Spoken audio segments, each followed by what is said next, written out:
মাগুরার আসিয়ার উপরে নির্যাতনের ঘটনায় অবশেষে বিচার কার্য শুরু হয়ে গেছে। ইতিমধ্যেই আদালতেও তোলা হয়েছিল আসামিদের এবং স্বীকারোক্তিতে 4 নম্বর আসামি জাহেদা খাতুন এবার কি বলেছে, সন্তানদের কথা ভেবে কি স্বামী হিটু শেখের মতোই সব দোষ নিজের কাঁধে নিতে চায় জাহেদা খাতুন?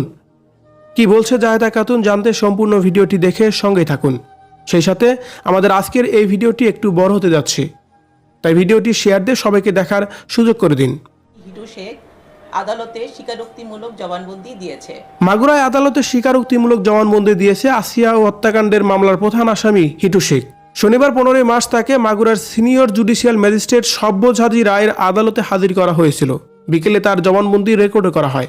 মাগুরার অতিরিক্ত পুলিশ সুপার মিরাজুল ইসলাম বিষয়টি নিশ্চিত করে বলেন, বিকেলে আসিয়ার মামলার প্রধান আসামি হিটু শেখের জবানবন্দি নেওয়া হয়েছে, তবে এই বিষয়ে কিছু বলা যাবে না।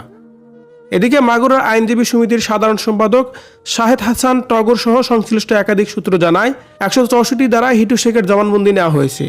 হিটু শেখ একাই এই ঘটনার সাথে জড়িত আছে বলে তিনি বলেছেন, আমি একাই এই কাজের সঙ্গে জড়িত ছিলাম, আমার সাথে কেউই কোনো সঙ্গ দেয়নি। অন্যদিকে 2 ছেলে ও তাদের মা জাহেদা খাতুনকে এখন পর্যন্ত রিমান্ডে রাখা হয়েছে। তবে গোপন সূত্রের ভিত্তিতে জানা গেছে জাহেদা খাতুন আসিয়ার উপর নির্যাতন নিয়ে কিছু কিছু কথা স্বীকারও করেছেন। তবে এই ঘটনার সাথে তাদের 2 ছেলে কোনোভাবেই যুক্ত নেই এমনটি দাবি করেছেন জাহেদা খাতুন। ভিউয়ার্স, হিটু শেখ আসিয়া হত্যাকাণ্ডের প্রধান আসামি। আসিয়ার সাথে নির্যাতনের ঘটনা তিনি পুরোপুরিভাবেই স্বীকার করে নিয়েছেন এবং কি তার সঙ্গে কেউই সঙ্গ দেয়নি এমনটিও তিনি বলছেন।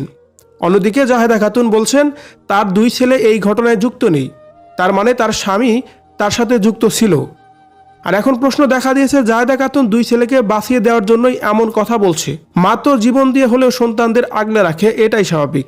তাই সন্তানদেরকে কিভাবে বাঁচিয়ে রাখা যায় সেই চিন্তাই করছে মা জাহেদা খাতুন।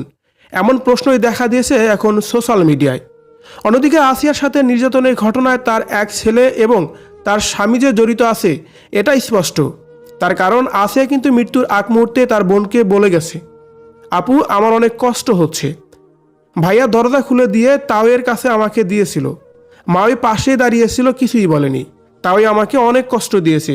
তাই সর্বোপরি বলাই চলে এই ঘটনার সঙ্গে সজীব, হিটু শেখ ও জাহেদা খাতুন সরাসরি জড়িত। কিন্তু রাতুল শেখের নামটা না আসলেও আসিয়ার মায়ের বক্তব্য রাতুল শেখ এই ঘটনার সাথে জড়িত আছেন। বাচ্চা দুটোর নামই বলেছে। দর্শক, জাহেদা খাতুনের স্বীকারোক্তি থেকে বোঝা যাচ্ছে ছেলেদেরকে বাঁচিয়ে দিতে চাচ্ছে জাহেদা খাতুন। জাহেদা খাতুনের বক্তব্য নিয়ে যদি আপনার কোনো মতামত থেকে থাকে কমেন্ট করে জানিয়ে দিন।